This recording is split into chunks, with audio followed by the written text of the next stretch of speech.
Et salut tout le monde, c'est Neo77Tester pour aujourd'hui. Donc, la suite, en fait, par rapport au déballage et présentation des pièces pour un PC gamer à environ 1200 €. Voilà, donc je me suis quand même décidé à filmer, à faire une vidéo sur le montage, même si normalement j'aurais déjà fait une petite vidéo de montage d'un PC à 500 €. Là, je me suis dit que ça valait quand même le coup de remontrer un petit peu le montage, histoire de dire, avec des pièces complètement différentes, l'ajout d'une carte graphique, l'alimentation complètement différente, le dissipateur pour le CPU, c'est pas celui, on n'installera pas celui d'origine. Donc, je vais essayer de mieux faire, je vais essayer de mieux faire les choses et de faire étape par étape, c'est-à-dire la mise en place du processeur, les barrettes de mémoire, même si c'est pas, voilà, le SSD. La carte graphique, l'alimentation, le montage dans le boîtier, etc. Enfin, étape par étape. Voilà, donc on va commencer tout de suite par le montage du CPU sur la carte mère. Donc la TUF Gaming qui est ici. Voilà, hop. Donc déballé. Très jolie carte mère, hein. Je tiens à le rappeler. Le CPU, donc c'est un i5 10400F, donc en socket LGA 12. Voilà, donc le scotch de scellé, on va le faire péter. Voilà. Donc la seule chose qui va peut-être manquer, je crois que sur le dissipateur, sur le Cooler Master, normalement il doit y avoir la pâte thermique. Alors par contre, je n'utiliserai peut-être pas la même pâte thermique en fait. Il y a des chances que j'utilise en fait comment dirais-je, une autre pâte thermique un petit peu, de meilleure qualité, voilà, tout simplement. Donc le petit CPU, alors, je ne sais pas si on va bien le voir, voilà, Core i5 10400F, voilà. On va faire le petit montage. On va l'enlever. Alors pourquoi les gants latex, même si ça craint de moins en moins? J'ai toujours eu pour habitude de mettre des gants en latex, oui, pour éviter tout ce qui est électricité statique. Avant, j'avais, comme je l'ai déjà dit, un bracelet antistatique. Mais bon, depuis, je sais même plus où je l'ai mis. Donc je mets maintenant des gants en latex, ça évite un petit peu pas mal de choses. Le CPU est en place, vous voyez, donc il faut bien faire attention au placement, voilà. Ne jamais forcer, si vous voyez que ça force, vous l'enlevez tout de suite. Parce que faut savoir une chose, c'est que sur les générations, les quelques générations d'avant, les CPU en fait, il y avait des broches, c'était pas tout lisse en dessous, hein, il y avait des broches, et là c'est tout lisse. C'est clac, clac, clac, clac, clac, clac. Et les petites broches, en fait, sont sur le socket de la carte mère. Donc, il faut vraiment faire très, très attention quand on le pose, etc., que ça soit vraiment dans le bon sens. Il n'y a rien de compliqué, il faut vraiment juste faire attention. Si vous vous trompez une fois, que vous tordez une broche à l'intérieur, alors, normalement, c'est presque pas possible, mais ça peut arriver, vous niquez la carte mère. Voilà, je vous le dis clairement, la carte mère, après, elle est bonne à, voilà, vous pouvez la renvoyer en SAV ou quoi que ce soit. Si elle repart chez Asus, de toute façon, ils vérifient tout à la loupe. C'est mort, voilà. Donc, mieux vaut faire comme ceci. Tac, voilà, le CPU est mis en place.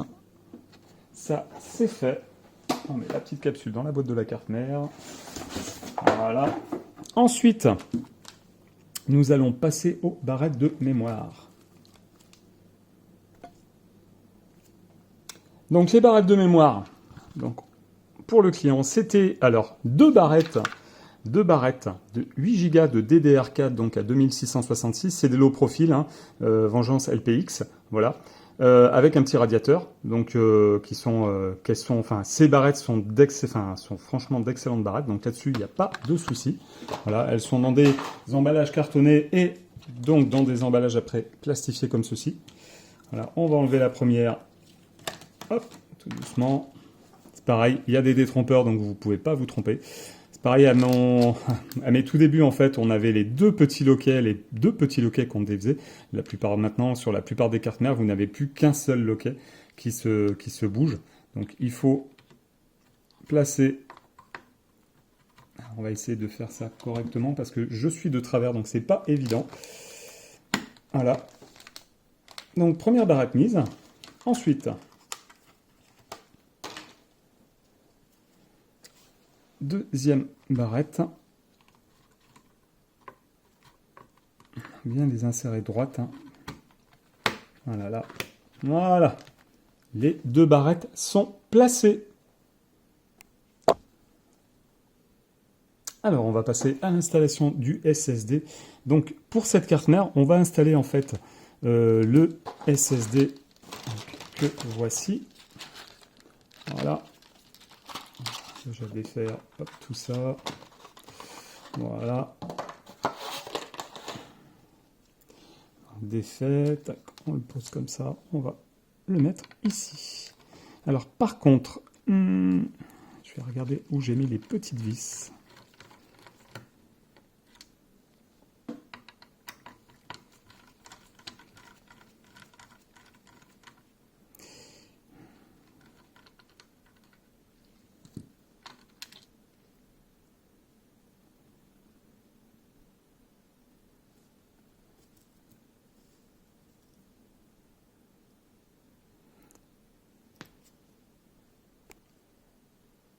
Donc nous avons hop, le SSD, on a enlevé la plaque. Il faut savoir ici qu'il y a un tampon, voilà, une sorte de tampon, il me semble, hein. Oui, c'est tout à fait ça. On va devoir mettre les entretoises, donc par rapport à la longueur, en mettant le SSD comme ceci. On voit que ça va venir ici. Et quelque chose à noter, donc sur la barre ici d'alu, il y a une sorte de petite protection avec une sorte de pad thermique en fait qui sert à, je pense, un peu à protéger et refroidir le SSD, mais aussi par rapport à la carte graphique, parce que la carte graphique, quand elle va être placée ici, en fait, elle va cacher la barre. Donc je me demande quand même si je le mets ici, le SSD, ou si je le mets ici. Donc ce que je vais faire, c'est que pour le montage, je vais le placer ici, je vais placer ce SSD ici en remettant la plaque. Je vais installer la carte graphique quand elle sera dans le boîtier, quand la carte mère sera dans le boîtier, et je vérifierai au niveau température, fonctionnement, comment ça se passe, pour voir si après je le change de place ou pas. Voilà. Donc je pense, si je ne m'abuse, que si on le branche ici, ça passe par le PCI Express, et que si on le branche ici, ça passe par le SATA, pardon.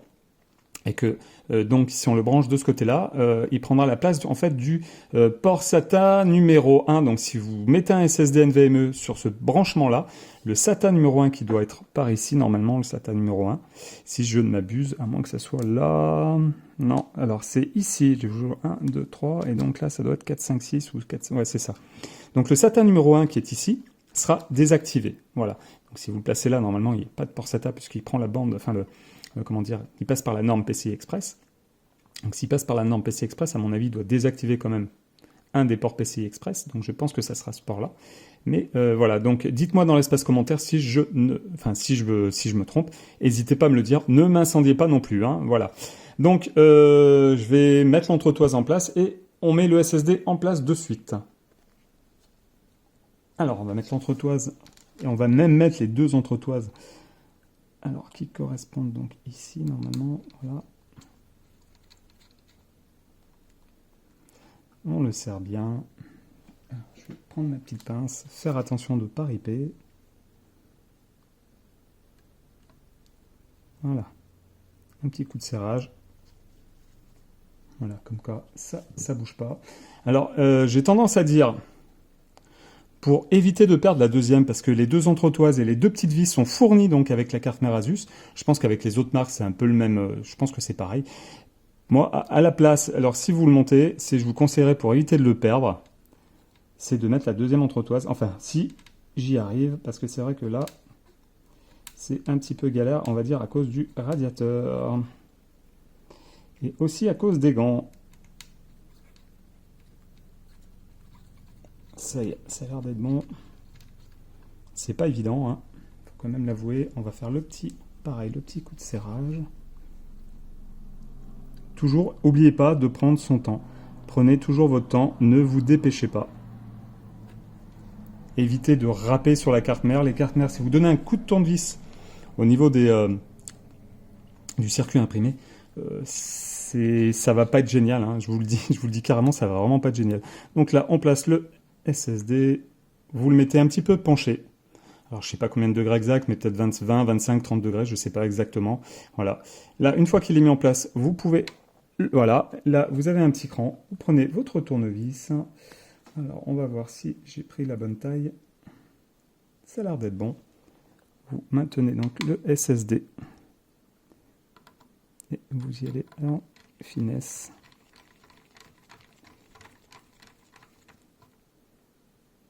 Un petit coup de serrage vite fait. Ensuite, ici. Alors là, alors ça va être un peu plus compliqué là, parce qu'avec des gants, ça va pas être génial pour y enlever. Je vais être obligé d'enlever un de mes gants. Tac. Alors, on va faire ça. Voilà, hop, parfait. On va essayer de l'enlever tout doucement.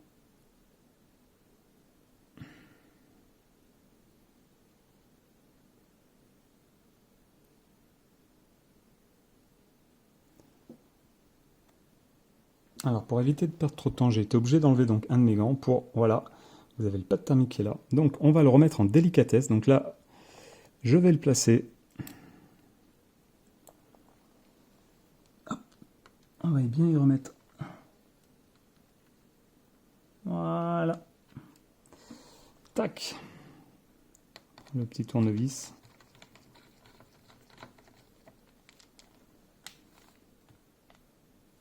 Alors, si vous n'avez pas de gants, si vous touchez les angles de la carte mère en bas, du moment où vous ne triturez pas trop dessus, il n'y a pas de risque de court-circuit ou d'électricité statique, quoi que ce soit. Par contre, ce qu'il faut faire attention, même si les cartes mères à l'heure actuelle de la plupart des marques, de la plupart des grandes marques, on va dire, elles sont quand même vachement bien protégées au niveau des courts-circuits ou des coups d'électricité statique. Alors, on ne va pas oublier de mettre la petite vis pour l'emplacement numéro 1 du SSD NVMe. Donc, c'est discret, ça se voit pas bien. Et franchement, pour éviter d'y perdre, c'est pas mal d'y mettre en place. Au moins, voilà, vous n'aurez pas de soucis. Vous y serrez un tout petit peu pour pas qu'il se fasse la malle non plus dans la tour. Et comme ça, au moins, il n'y a pas de souci de perdre. Si vous voulez rajouter le changer de place ou en rajouter un, au moins, vous avez déjà l'entretoise et la petite vis de montée. On va passer au dissipateur pour le CPU. Et là, vu que c'est pas celui d'origine qu'on met un Cooler Master, donc celui que je vous ai présenté lors du déballage et de la présentation d'un PC pour 1200 € environ. Là, il va y avoir normalement une plaque à mettre, il me semble. Donc là, je fais une pause, je prépare tout ça et je reviens vers vous tout de suite. Donc, me revoici. Le Cooler Master, donc on a une petite boîte avec dedans, on va vous montrer tout ça vite fait, rapidement. Tout le système de visserie en fait et de fixation pour installer le dissipateur. Donc c'est un petit peu plus compliqué à mettre. Normalement, il y a, comment dirais-je, toutes les explications. Il y a de quoi rajouter un autre ventilateur. Ça, c'est pour la gestion d'un deuxième ventilateur, normalement. Voilà. Des crochets supplémentaires pour installer un deuxième ventilateur. Et ici, nous avons donc une seule plaque qui sert pour, normalement, ce que je vois, tous les sockets, normalement. Si je ne m'abuse, oui, c'est ça, Intel, AMD. Alors, de ce côté, Intel. Et là, de ce côté, c'est AMD. Donc, je vais regarder quand même si je vois la notice. Et je commence à mettre en place. Oui, donc j'ai regardé entre-temps donc la notice pour le dissipateur. Donc pour celui-là, voilà, donc je vais vous montrer le Hyper 212 Black Edition. Voilà, donc qui a priori est un très bon dissipateur.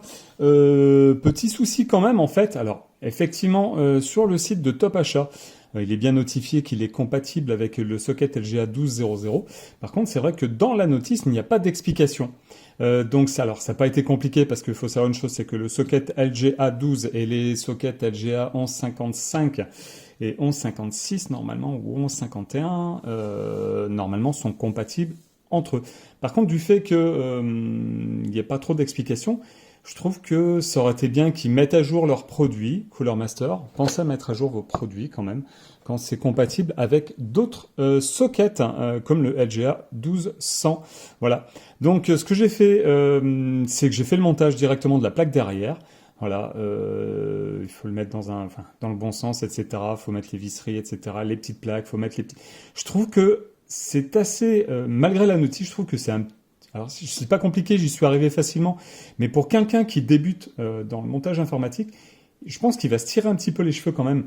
C'est pour ça que, de toute façon, la plupart du temps, je prends souvent du Noctua, j'ai jamais de souci avec du Noctua, c'est toujours bien expliqué, c'est toujours, comment dire, bien mis à jour aussi, les notices sont mises à jour. Moi, quand j'ai eu un de mes premiers Noctua et qui a eu une mise à jour, en fait, déjà, j'avais eu une version dans la boîte. Voilà, alors, c'était pas marqué que c'était compatible avec tel socket, mais en fait, j'avais déjà la notice dedans qui m'expliquait avec le nouveau socket comment faire pour l'installer.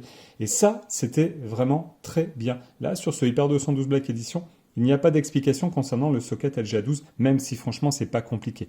Voilà. Mais je préfère préciser que voilà, il n'y a pas d'explication réellement sur le montage du socket LGA12, même s'il y a une compatibilité avec les sockets LGA 11, enfin 1150 et enfin X, on va dire, que ce soit le 51, 55, 56.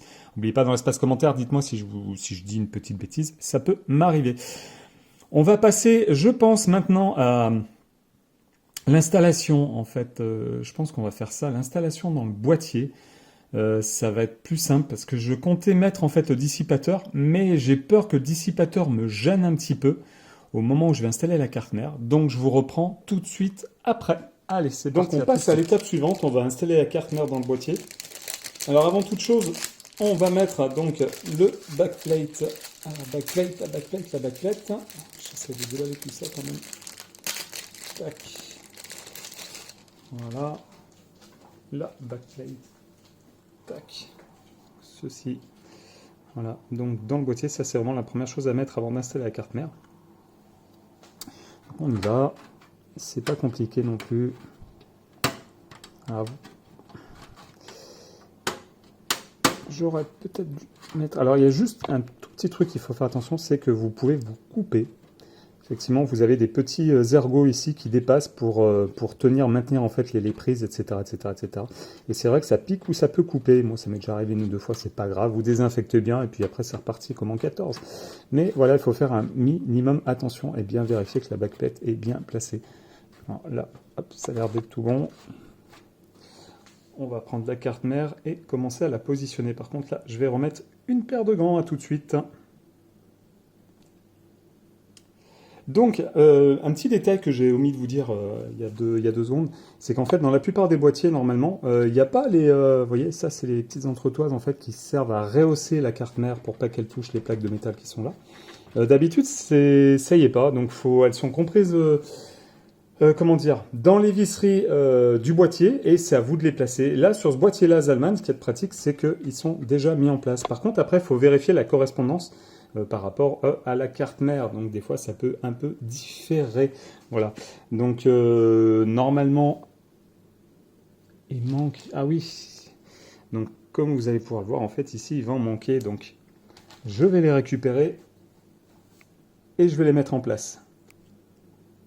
Donc j'ai rajouté les entretoises, ici, là, les petites claques, ici et ici. Maintenant, on va pouvoir placer la carte mère. Donc, on prend la carte mère. Fais attention, on essaye de la poser délicatement à l'intérieur. Attention, parce que ici, juste au-dessus, on a un emplacement en fait pour mettre comment dire, un water cooling. Il y a juste le câble là qui va m'embêter un petit peu. Donc, alors, voilà. C'est ce que j'avais peur en fait, c'est d'être embêté par le trépied de ma caméra.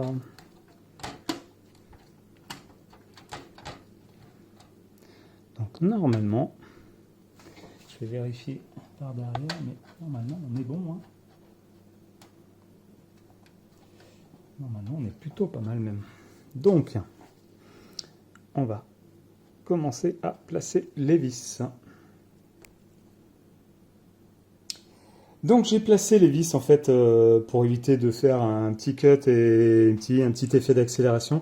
Donc j'ai monté vis noire ici, là, donc vers le petit cache plastique qu'il y a ici, un petit vis ici, un petit vis ici, donc c'est les vis noires, donc ça va très bien avec le boîtier et la carte mère, ça c'est nickel.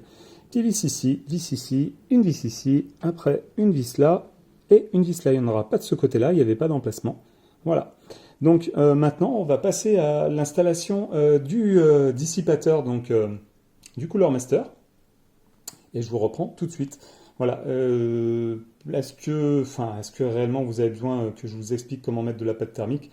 Alors en gros, je vais pas vous le montrer, mais je vais au moins vous l'expliquer.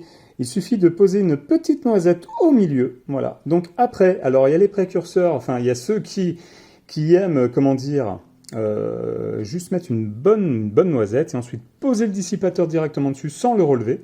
Donc il y en a beaucoup qui font ça. Moi je préconise quand même un petit étalement sur toute la surface rectangulaire, enfin un carré rectangulaire du dissipateur. Donc là, voilà, donc moi c'est ce que je fais. La plupart du temps je prends une carte bleue, enfin une vieille carte bleue, une carte cadeau, une carte d'abonnement, n'importe quoi, etc. Vous pouvez nettoyer après avec un petit peu de sopalin. C'est pas trop grave, hein, c'est pas trop salissant. Vous en mettez pas sur les vêtements, c'est tout ce que je vous dis. Enfin c'est un petit conseil. Et ensuite on placera le dissipateur. Je vais le faire comme ça. Et puis comme ça vous verrez le résultat, ça sera plus rapide. À tout de suite. Voilà, le dissipateur Cooler Master Hyper 212 Black Edition est monté. Maintenant, il reste à mettre le ventilateur.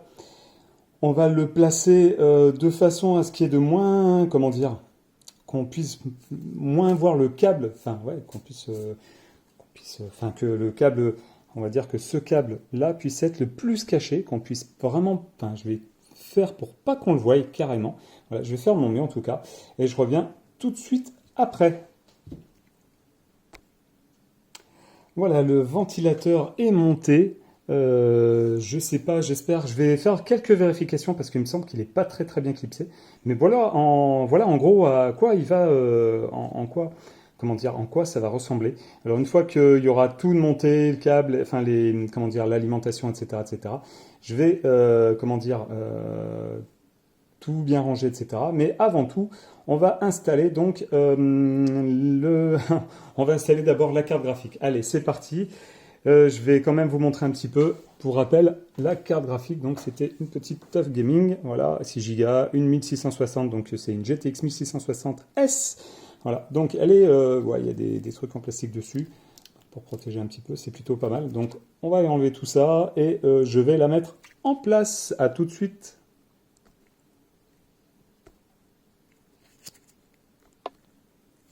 Ça y est, la petite GTX 1660S est installée. Alors, n'oubliez pas d'enlever, comment dire, les petites plaquettes là qui sont temporaires. Donc en fait, il suffit de les pousser par le bas et de faire gauche, droite, gauche, droite, gauche, droite, gauche, droite, gauche, droite, gauche, droite, gauche, droite, jusqu'à ce que ça lâche. Si vous voyez que par rapport à la carte mère, vous voyez le petit bout de plastique là où c'est marqué TUF Gaming, là, enfin le cache de protection en gros, des prises IO. En fait, ce qu'il faut faire, c'est que vous faites déjà en haut et après, dès que vous sentez que ça lâche, vous attaquez par le bas parce qu'il y avait une petite gêne. Maintenant, on va passer au montage de l'alimentation. Et puis après, il ne nous restera plus que le câblage à terminer, l'installation aussi du disque dur. Il y a un disque dur plateau quand même pour les données, les jeux, etc., etc. Donc, je vais changer de place la caméra et je vous reprends tout de suite.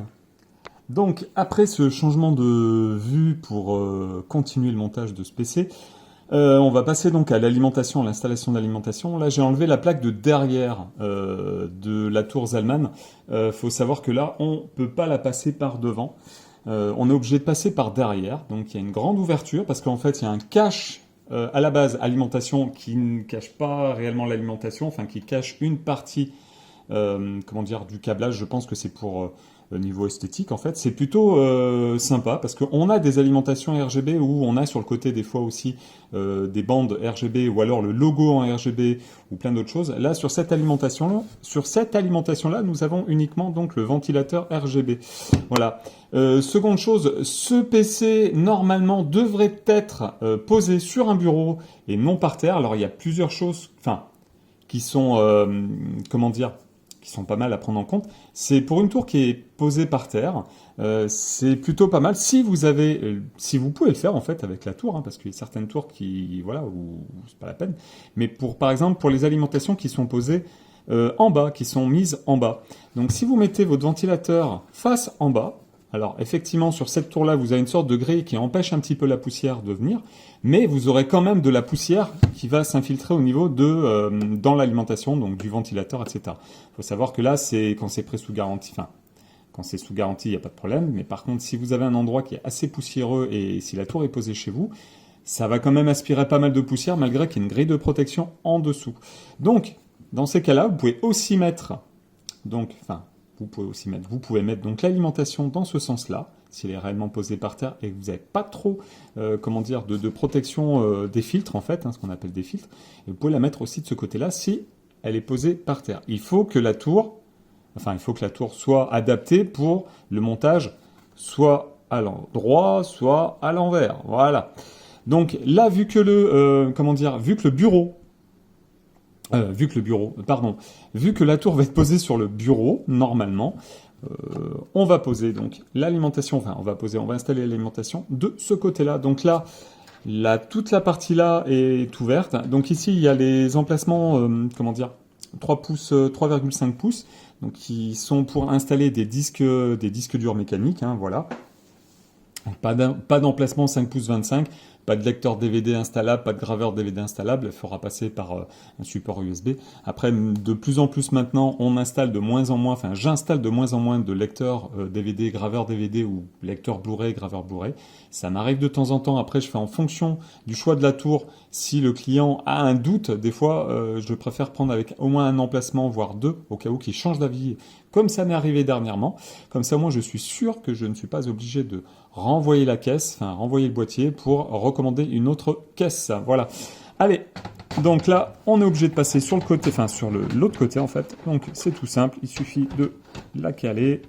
Voilà, là il y a un petit, vous voyez, il y a un petit rebord ici, alors en plastique. Je regrette que ça soit pas de l'alu, mais bon, après niveau prix de la tour, c'est sûr qu'on pouvait pas avoir de la tour, de l'alu. C'est une tour qui est en acier et le carénage est en plastique. Voilà. Après, le plastique a l'air de bonne qualité quand même. Ça, là-dessus, il n'y a pas de problème. Après, il faudra faire attention au choc, etc. 2-3 rayures parce que ça serait quand même assez facilement. On va installer les vis. Voilà. Donc, pour les vis, tac. Parfait. Donc, on va centrer parce que là, en fait, on peut pas réellement centrer. Il n'y a pas de cale. Il y a des cales pour la tenir. En dessous, par contre, sur les côtés, il n'y a pas de cale. Donc là, on va mettre des petites vis sur les côtés aux emplacements prévus à cet effet. Voilà, on ne va pas trop serrer. On va déjà installer les 4 vis. Voilà.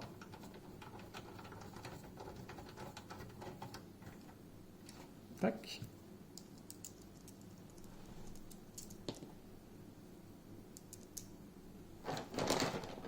En fait, j'ai le sachet qui me gêne où il y a toutes les alimentations, les câbles d'alimentation en fait. Je pense que si ça continue comme ça, je vais investir dans un petit tournevis électrique. Hop là, allez, là, les 4 vis sont installés. On serre un coup quand même pour bien que l'alimentation soit maintenue. Ne serrez pas comme un bourrinos non plus, ça sert strictement à rien. Après, il faudra vérifier un petit peu par la suite si les vis, si ça se dévisse un petit peu, mais là, normalement, non. Là, on peut constater qu'elle ne bouge pas. Voilà. Pendant qu'on y est, on va installer donc le disque dur mécanique pour le stockage des données, des photos, musique, vidéos, documents, mais aussi les jeux. Donc, pour ce PC gamer, alors moi, je préconise quand même maintenant, alors à l'époque, 1 Tera suffisait pour installer quelques jeux. Faut savoir qu'à l'heure actuelle des choses, les jeux, que ce soit sur les consoles de jeux vidéo, les dernières, donc style PS5, Xbox Series X, Series S, et puis même les Xbox, les Xbox One S et One X, ou PS4 et la PS5 si j'ai oublié de la dire. Beaucoup et de plus en plus de jeux font en gros en moyenne entre 70, 80, 100 gigas, certains font même 110, 120 gigas. Donc quand vous avez un stockage, par exemple comme sur la PS5, exemple qui accueille un SSD d'environ donc 825 gigas, vous installez en gros on va dire 4-5 jeux et c'est un peu limite je trouve. Alors c'est vrai que là-dessus en fait j'ai décidé de mettre avec le client donc un disque dur de 2 Tera qui sera largement suffisant pour le stockage de données et le stockage de jeux. Voilà. Donc pour l'installer, hop là. Donc là nous avons une cage et ça c'est assez pratique. Il n'y a pas de dommage. Moi j'aimais bien les petites barres là qu'on mettait sur le côté, clac, on glissait et puis c'était sur rail, on avait juste à les insérer. Là on est quand même obligé donc prendre le disque. Donc là, ce que je vais faire, c'est que je vais le mettre en hauteur. Hein. Voilà, il y a 2 emplacements. On va essayer de rien casser. Tac, voilà. Normalement, il doit se... Voilà. Donc là, hop, on va mettre les vis. Donc les vis exprès pour les... Hop, truc de stockage. Donc la visserie est bien fournie avec le boîtier Zalman, c'est assez pratique, comme tous les boîtiers de toute façon, que ça soit du boîtier bas de gamme, moyenne gamme, ou haut de gamme, ou très haut de gamme, vous aurez toujours, comment dire, vous aurez toujours la possibilité, enfin vous avez toujours, comment dire, de la visserie qui est fournie avec. Donc là, tout bonnement, on visse. Voilà, on va faire de l'autre côté. Là, vous mettez que 4 vis, hein. Les 4 vis sont suffisants.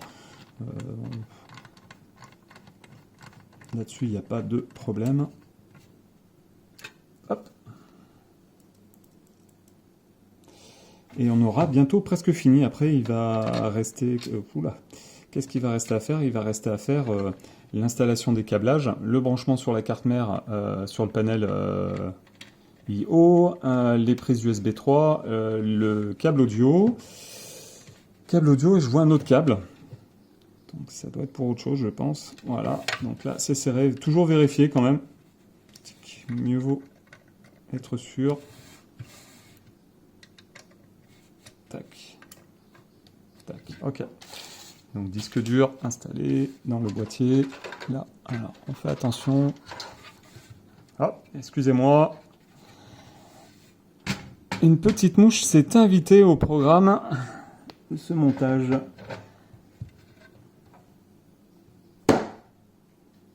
J'ai pas réussi à la voir. Allez, c'est parti.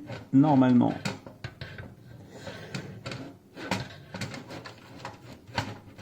Alors, hop, hop, hop, hop, hop. Alors, est-ce que je me suis trompé de côté? Normalement non, hein, c'est bien comme ça. Hein. Voilà.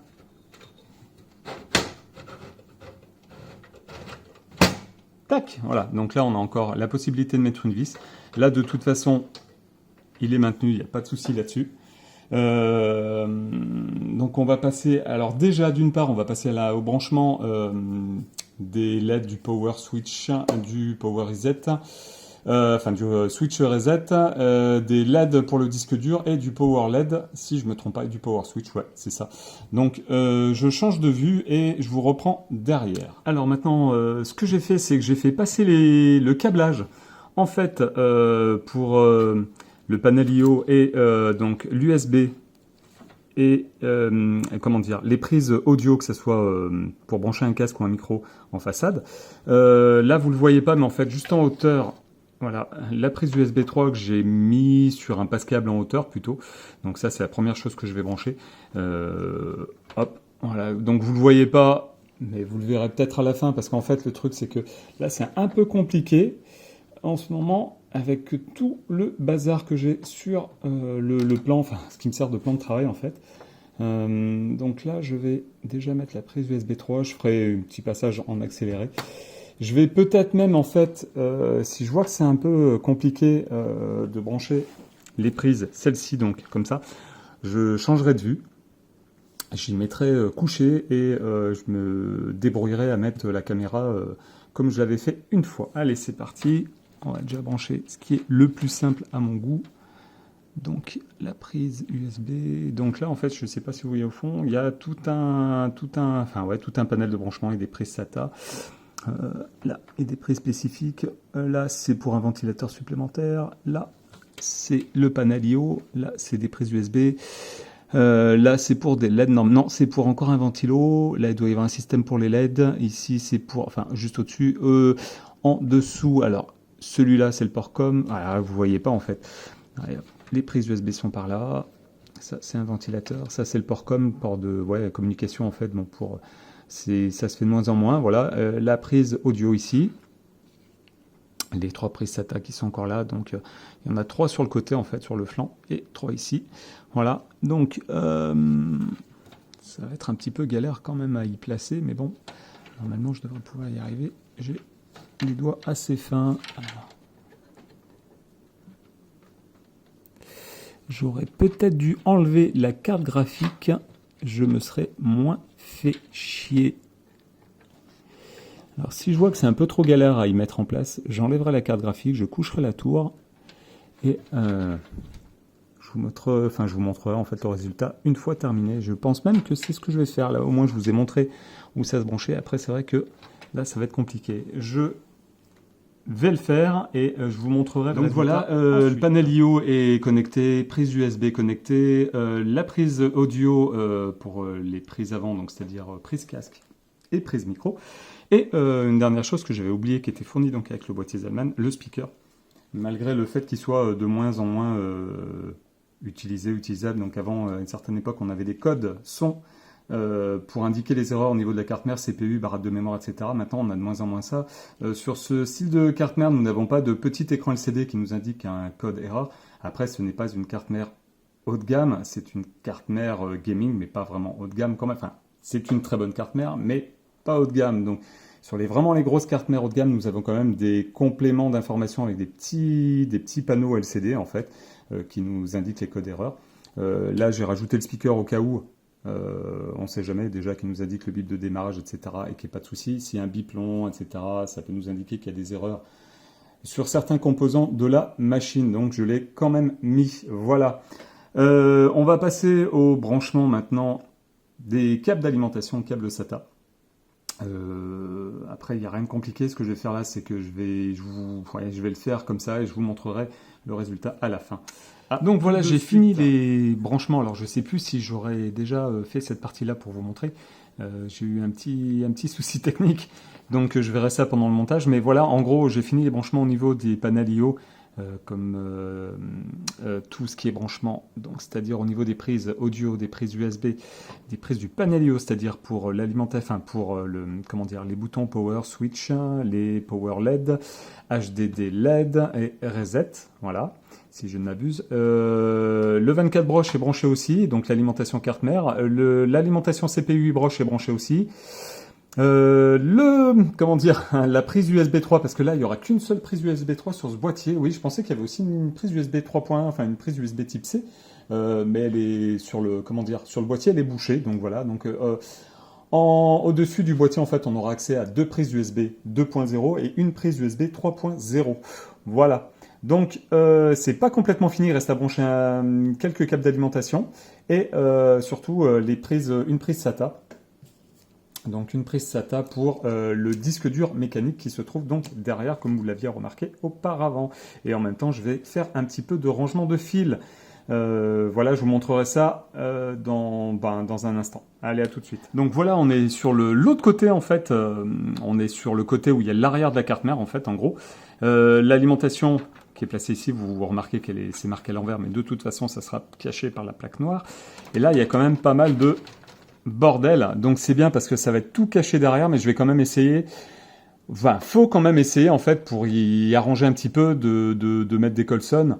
Ou ou alors limite vous pouvez aussi mettre des petits trucs comme ça, hop, vous les récupérez en fait des déballages en fait de vos périphériques, hein, voilà, et pour attacher 2-3 fils à droite à gauche pour éviter que ça ne gêne trop, parce qu'il faut savoir une chose, c'est que, alors on va le voir, voilà, ici, en fait il y a le rack avec le disque dur, donc il va falloir que je range un petit peu tout ça. Et là, je ne vais pas tourner une vidéo pour ça, je vais m'en occuper et je vous montrerai tout ceci une fois que ça sera terminé.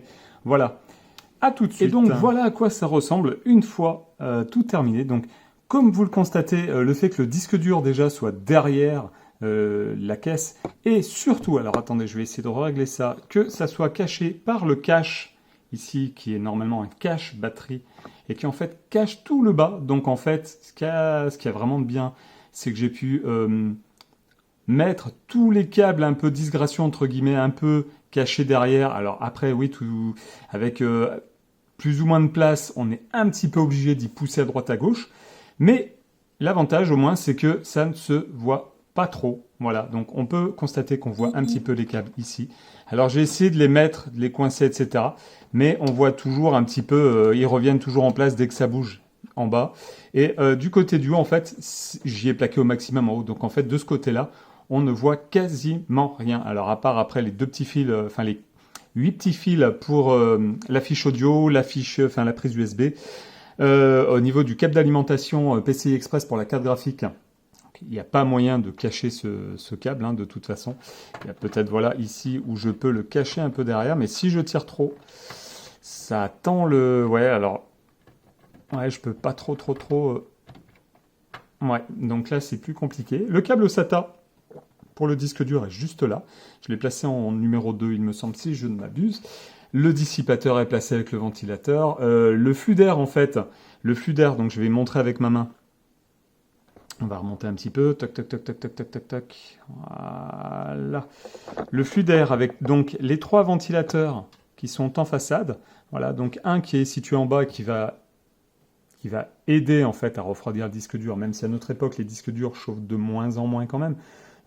Ça chauffe, mais c'est raisonnable. Le seul petit qui me dérange un tout petit peu pour moi, enfin pour mon cas en tout cas, c'est que comment vous dire, le SSD en fait, donc il est placé sur le second branchement en dessous, et qu'il est caché en fait derrière la carte graphique. Donc il y a une petite plaque qui aide à la dissipation avec un pad thermique qui est derrière, ça ok. En sachant qu'une carte graphique, même une 1660S, n'est pas censé chauffer trop à l'extrême, mais ça chauffe quand même un minimum, pardon. Avec la carte mère qui, en gros, tourne peut-être à 30-35 degrés, normalement, elle devrait monter un tout petit peu plus. J'ai un peu tendance à croire que, bon, avec le SSD, même si le SSD en NVMe ne chauffe pas non plus des masses, j'ai un petit peu peur, ouais, je sais pas. Donc, à voir par la suite. Donc, je verrai avec le client ce qu'il en pense.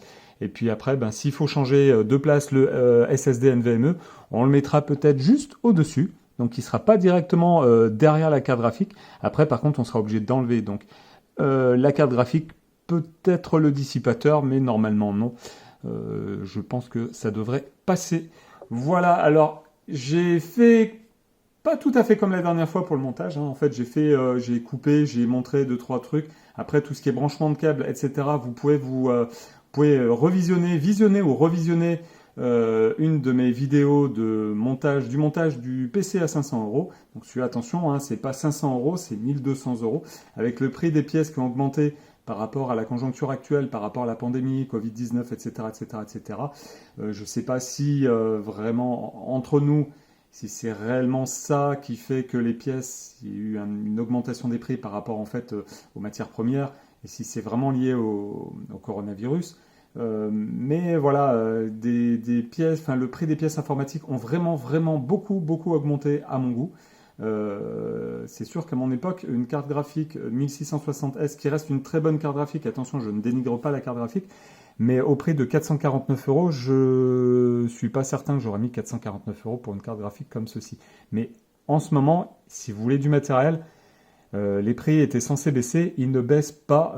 Les stocks commencent à revenir, mais le prix ne baisse pas. Alors, quand vous verrez cette vidéo, ça se trouve, il y aura du réassort et du stock à nouveau, et les prix auront peut-être baissé, voire chuté, on ne sait pas, je l'espère, voilà, pour mes prochains clients et peut-être même pour moi-même. Par contre, ben, pour l'instant, les prix ne baissent pas. Voilà. Je vais vous laisser sur ces quelques images. Voilà, j'espère que cette vidéo vous aura plu. Donc, le montage d'un PC à 1200 euros environ, hein. Alors, faut savoir que ici, il manque encore quand même donc une licence Windows 10. Et puis, il manque l'écran, clavier, souris, etc. Donc, si vous voulez acheter un bon clavier souris, il y en a quand même pour une centaine d'euros entre clavier et souris, hein, voilà. Licence Windows 10, top achat ou LDLC. Et comment dirais-je? Et puis l'écran, bah écoutez, sur top achat, il y en a des pas mal en ce moment, LDLC aussi. Ou alors, si vous en avez un, bah, gardez-le et puis voilà, c'est pas besoin de changer. Mais en tout cas, pour le client là, il y aura encore il y aura encore clavier souris qu'il a dû prendre, normalement lui de son côté, donc il m'a pas passé, hein, voilà, j'en avais pas l'utilité, et de l'écran non plus, parce que j'ai assez d'écrans comme ça chez moi.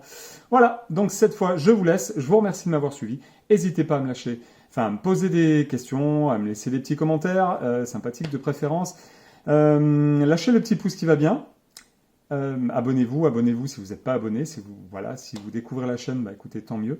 Je fais pas que du montage et du déballage, hein, je fais aussi dans le jeu vidéo, le rétro et présentation aussi de jeux vidéo et des vidéos découvertes. Et puis surtout, bah, écoutez, partagez sur vos réseaux sociaux, Instagram, Twitter, Facebook, etc., etc. Partagez vos liens par WhatsApp aussi si vous pouvez. Faites découvrir ma chaîne, ça sera super sympa de votre part. Voilà, je vous remercie encore pour tout et je vous dis à la prochaine. Salut, salut!